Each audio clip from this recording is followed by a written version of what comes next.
Assalamualaikum warahmatullahi wabarakatuh.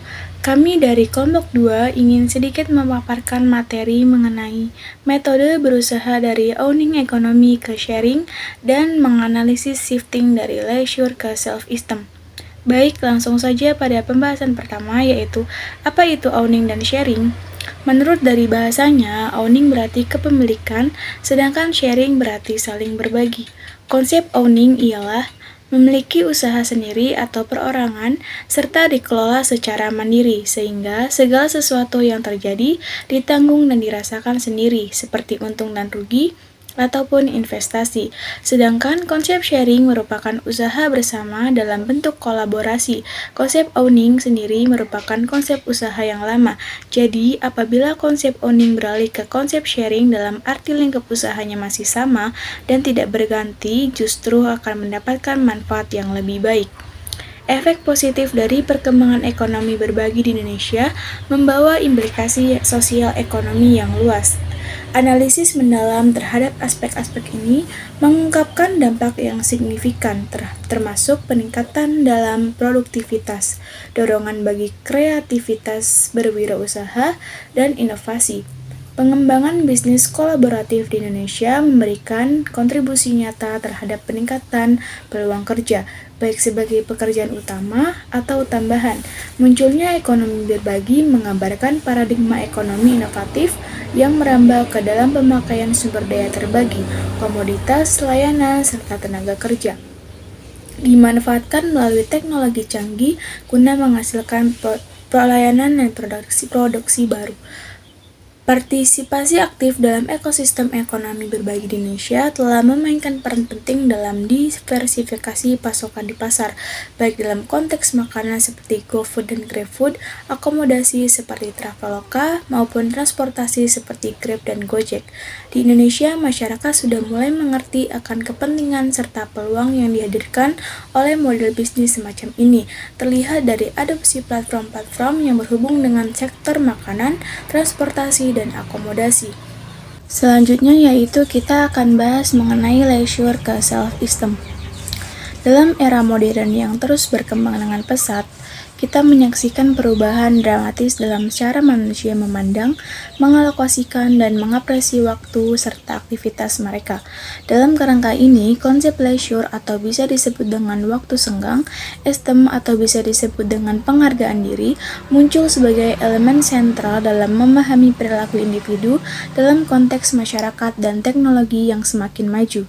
Awalnya konsep leisure merujuk pada waktu yang tersisa setelah tugas-tugas rutin selesai, seringkali berkaitan dengan rekreasi fisik dan aktivitas outdoor.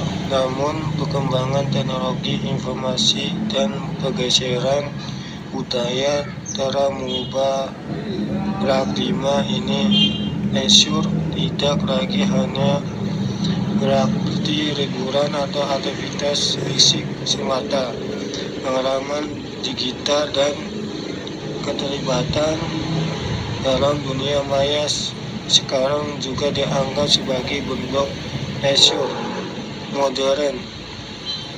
Esteem sebagai penghargaan diri memainkan peran sentral dalam membentuk pandangan individu terhadap diri mereka sendiri dalam era di mana interaksi sosial semakin komplit dan sering terjadi di dunia maya. Pentingnya penghargaan diri semakin ditekankan. Contohnya nyata dapat ditemukan dalam model bisnis influencer di media sosial.